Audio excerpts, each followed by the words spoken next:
तो hello hi everyone, तो मैं सोहेल सिंह लोधी, तो आपका स्वागत है आपके अपने YouTube channel Sohail math class पर। आज की वीडियो हम कक्षा 10वीं के अंतर्गत आने वाले नंबर 3 यानी अध्याय नंबर 3, तो इसका नाम है दो चर वाले रैखिक समीकरण। उसकी प्रश्नावली 3.2 है, जिसका क्वेश्चन नंबर 1 है, क्वेश्चन नंबर 1 है, जिसका हमको पार्ट नंबर ये है पार्ट नंबर 2। क्या है? पार्ट नंबर 2 सॉल्व करना है आज।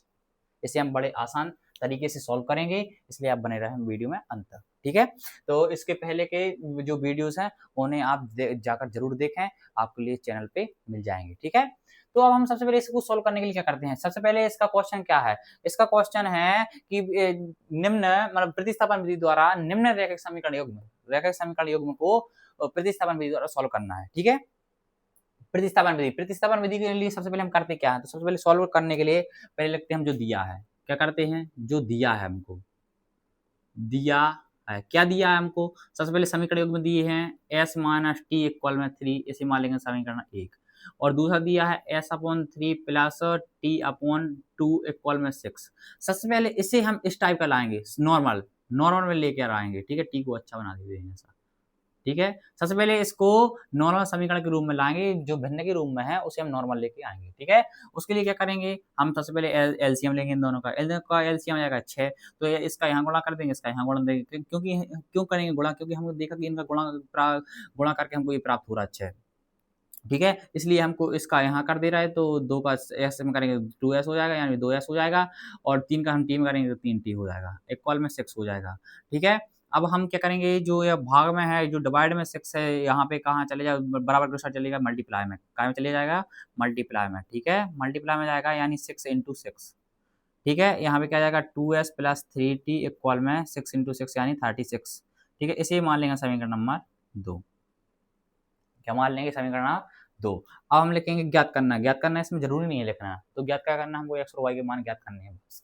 अब हम क्या लिखेंगे, अब इसको सॉल्व करने के लिए सबसे पहले प्रश्नानुसार क्या लिखेंगे, प्रश्नानुसार।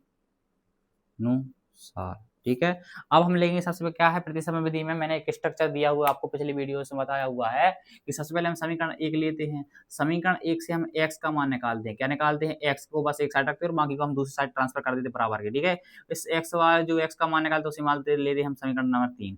फिर इसका मान रखते हैं हम समीकरण नंबर 2 में। समीकरण 2 में मान रखने पर इसको हमको y का मान प्राप्त हो जाता है।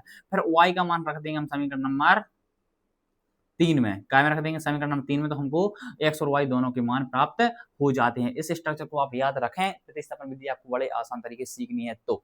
ठीक है, तो हम सबसे पहले क्या करेंगे, समीकरण 1 लेंगे। क्या है? समीकरण 1 लेंगे। समीकरण 1 से समीकरण 1 से क्या होगा, समीकरण 1 क्या है हमारे पास, s माइनस टी है। s माइनस टी बराबर 3, तो यानी s का मान निकाले, s को हम एक साइड रखते हैं, या मतलब यहाँ पे जो भी है लेटर, जैसे एस टी है तो s का मान निकाल लेंगे जो आगे। ठीक है, तो यहाँ पे s का निकाल लेते पहले। s का मान निकालेंगे तो हमारे पास क्या 3 प्लस टी आ जाएगा। क्या आ जाएगा? 3 प्लस टी आ जाएगा। ये प्लस जैसा लग रहा है तो यहाँ कर लेते। ठीक है, 3 प्लस टी आ जाएगा। इसको मान लेंगे समीकरण नंबर 3। कितना मान लेंगे? समीकरण नंबर 3। अब समीकरण 3 का मान कहाँ रखना है? समीकरण 2 में। कहाँ रखना है समीकरण 3 का मान? समीकरण 3 का मान समीकरण 2 में रखने पर समीकरण 3 क्या है हमारे पास, समीकरण 2 क्या है, 2s प्लस 3t इक्वल में 36। अब s की जगह क्या रखना है हमको? 3 प्लस टी। क्या रखना है? 2s की जगह पे क्या रखना है? 3 प्लस टी। 3 plus T. अब यहाँ पे क्या रखेंगे प्लस में? 3t इक्वल में 36। ठीक है, अब यहाँ पे सॉल्व करते हैं। इसका अंदर गुणा होगा। क्या होगा? अंदर गुणा होगा, 3 दूनी 6 होगा, 3 दूनी 6, 3 दूनी 6 प्लस 2 का टी में होगा तो 2t आ जाएगा, प्लस में 3t है, प्लस में 3t है, इक्वल में 36 है। इक्वल में क्या है? 36 यानी 36 है। तो ये 6 इस साइड जाएगा, 36 के माइनस में जाएगा 6, और यहाँ पे हो जाएगा 3 और 2 5t हो जाएगा। कितना हो जाएगा? 5t हो जाएगा। ठीक है, 5t है यहाँ पे ना, 5t, जो 36 में से 6 जाएगा तो यहाँ पे 30 बचेगा। टी का मान आ जाएगा 30/5। क्या बचेगा? 30/5। अब टी का मान आ जाएगा 5 कम 5 5 6 का 30। क्या आ जाएगा? टी का मान 6। टी का मान 6। अब टी का मान कहाँ रखना है, मतलब यहाँ पे y का मान निकला, यहाँ पे b का मान निकल गया। ठीक है, तो टी का मान समीकरण 3 में रखने पर टी का मान समीकरण 3 में रखने पर हमको समीकरण 3 क्या प्राप्त है भैया? समीकरण 3 प्राप्त है हमको s बराबर t प्लस 3, यही है ना? 3 प्लस टी है, सॉरी, क्या है?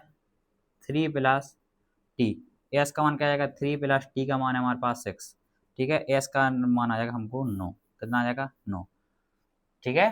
तो इस टाइप से हमको स्ट्रक्चर बस याद रखना है। यदि आपको स्ट्रक्चर ये अच्छे से दिमाग में आपके घुस गया ना, तो आपके लिए प्रतिसम विधि काफ़ी सरल होगी, ठीक है। और मैंने ये डिटेल में बताया हुआ है आपको, एक वीडियो में प्रॉपर बनाई हुई प्रतिसम विधि पे, तो उसको जरूर देखें, ठीक है। तो आई होप आपको बहुत अच्छे से समझ आया हो। यदि ऐसी ही वीडियो का लाभ चाहते हैं तो आप इस चैनल को सब्सक्राइब कर सकते हैं, और वीडियो पसंद आई हो तो प्लीज़ लाइक करें एंड चैनल को सब्सक्राइब करें। मिलते हैं नेक्स्ट वीडियो में, तब तक के लिए bye bye, Radhe Radhe. Thank you for watching.